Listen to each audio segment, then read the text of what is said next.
remind yourself of a situation that you felt stressed in, like something stressful, not too strong or impactful. Don't want to go into traumatizing yourself right now. So on a level of 1 to 10, go for maybe a 4 in terms of stress levels, not higher. Could be a small dispute you had, a situation where you were like, oh, a little bit challenged. Okay. And then notice what you do in your body.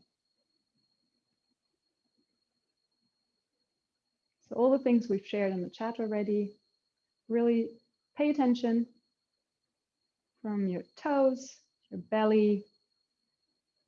Let's do it experiential now. No need to share in the chat. And then I'm going to walk you through the ABC method. So A is awareness. And we started with that already. Paying attention to the sensations in your body. Any tension, the temperature, feet, the way you're sitting. And then B, which is balance. Balancing your awareness.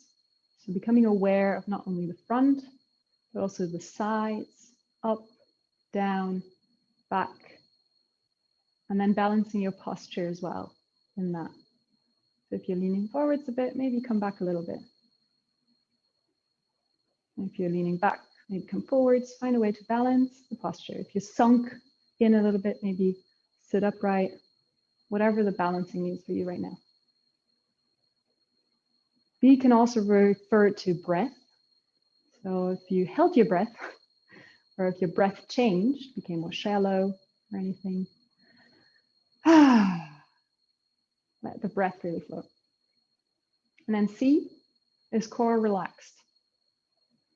So relaxing the entire center line of your body, which is your belly, your chest, neck, your jaw, the tongue in your mouth, forehead.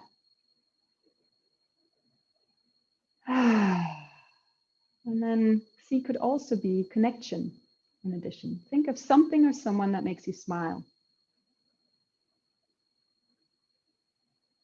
And from this place, remember the situation that felt stressful. Does it feel any different now? Maybe you can think differently about the situation. Check for yourself. Maybe nothing changed. I'm not here to tell you that it must have changed. Normally, in 95% of the cases, at least something shifted. So before going into more content, I'm curious what that shifted for you, if anything. If you want to share in the chat, what changed? Shoulders dropped, more empathy. Yeah, literally the perception of the situation can change. Yeah, felt more objective. Yeah, it becomes less personal suddenly. Yeah, clarifies, feeling taller. It's okay. Yeah, a degree of acceptance can come in, feeling lighter. Okay, calmer, felt supported, a bit removed. Okay. So before we go into another technique and before we address some of the principles underlying what we're teaching you right now, I'm pretty much underlying all the different techniques. So if you've like meticulously taken notes now, realize your patterns as well and realize the troll of like, I gotta get everything. There are videos about all of that. So I really recommend to take this as an experiential sort of session. But I want to address some of the myths around centering. So some of the misconceptions, myths. What do you think are some of the thoughts, the ideas that people have about centering that might actually not apply or might not be right? Like you always have to, or is there anything that comes to mind? Solid. Yeah, you got to be solid. Yeah, it's always about relaxation. Absolutely. So that's my number one point. Centering doesn't need to be about relaxation. Sometimes it's not necessary to relax, but actually maybe to energize a bit. And remember the B, balancing, the B in the ABC centering. It's sometimes also about going up and not going into relaxing, but maybe a bit like finding a tonus in the body. It's, yeah, the same, earthy, grounding, all these, like, what does that even mean? Too serious and boring. Yeah, definitely that approach of the martial arts that's like, it's got to be, you got to hold your ground, you got to be strong and centered, and like, remember that metaphor in martial arts that the bamboo is the better approach because it doesn't break, but it actually sways. Like, the solidity is not necessarily the way to go. Okay. Couldn't work when really stressed or, okay. It's not about accepting others. What about, so there's a second misconception that I find exists a lot. I haven't seen that in the chat yet, but that you always have to be centered. What about that one? Yeah. So the idea that if I'm not centered, I'm not a good human being. If I don't have my shit together, if I'm not, in control, or like holding the steering wheel and I'm completely composed, it's a bad thing.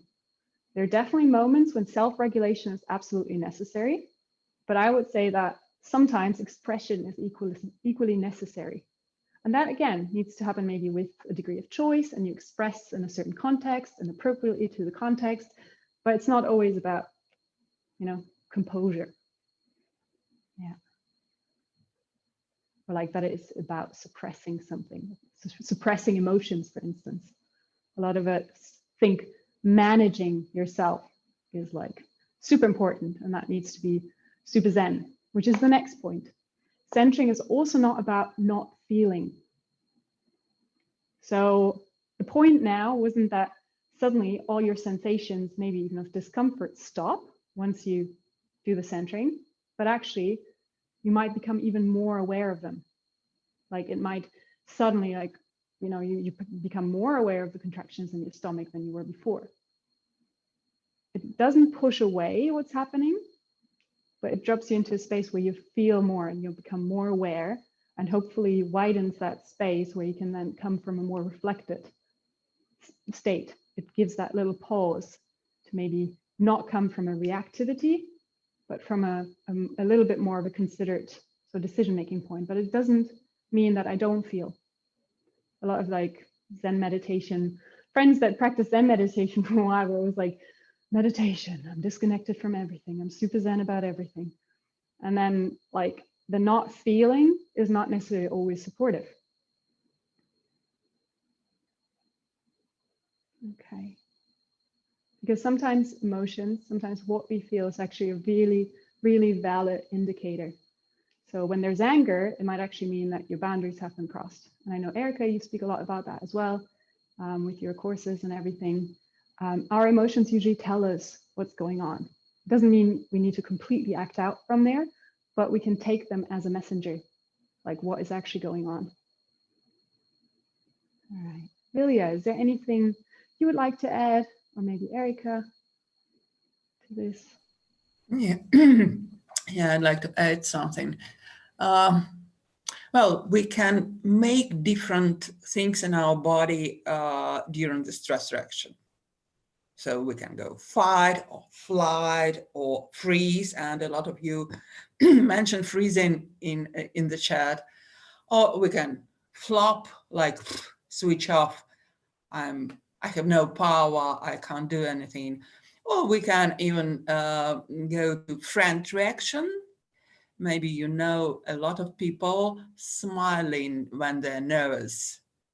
So if I will be a good person, if I'll smile and show that I'm friendly, you will not beat me. Maybe it's your reaction. It's definitely my reaction. I start to smile like a stupid person every time when I'm stressed. And at the same time, with different reactions, we have quite similar process in our body. So we do similar things. And any type of stress reaction could be managed or just, may I use this word, through centering and through ABC idea, ABC technique. For example, first we start with awareness, and the question is what I'm doing right now. What about my posture? What about my breathing? What about my attention? So, and we can find it. what we're doing right now in our body.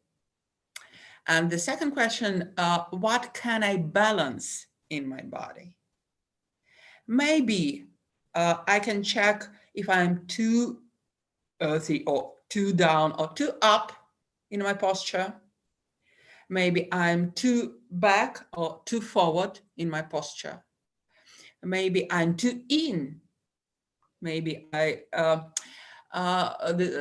one more thing that we usually do in stress, we have a tendency to become smaller or tighten something. Like it could be eyes, it could be muscles, it could be posture, it could be breathing, it could be attention. So can I balance my attention, my posture, my breathing? So it's the second question. And about co-relaxation, there are a lot of, the more aware we become during our personal development, the more tiny things we can find in our body while doing stress. Like, for example, one about the very core of our tongue, of the tongue. Can I relax it? Or what about the pelvis floor? Or what about fingers? So a lot of tiny things that maybe I can make more relaxed. And so it doesn't matter what specific type of stress reaction you are doing now, you're doing in your body. Because, yeah, as a human being, we have a tendency to, to have a complex reaction. So eyebrows up, which is more about flight reaction, head forward, which is more about fight reaction, freezed hips, which is more about freeze reaction, and this something inside like fall down and smile on your face. So all reactions together. And at the same time, what I'm doing, what can I balance in my body, and what can I relax in my body.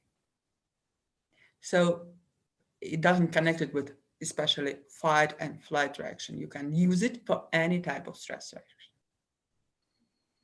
What you mentioned, Vilja, as well, the fight, flight, freeze response, we'll also address a bit more in trauma-related content that we'll introduce in KEC.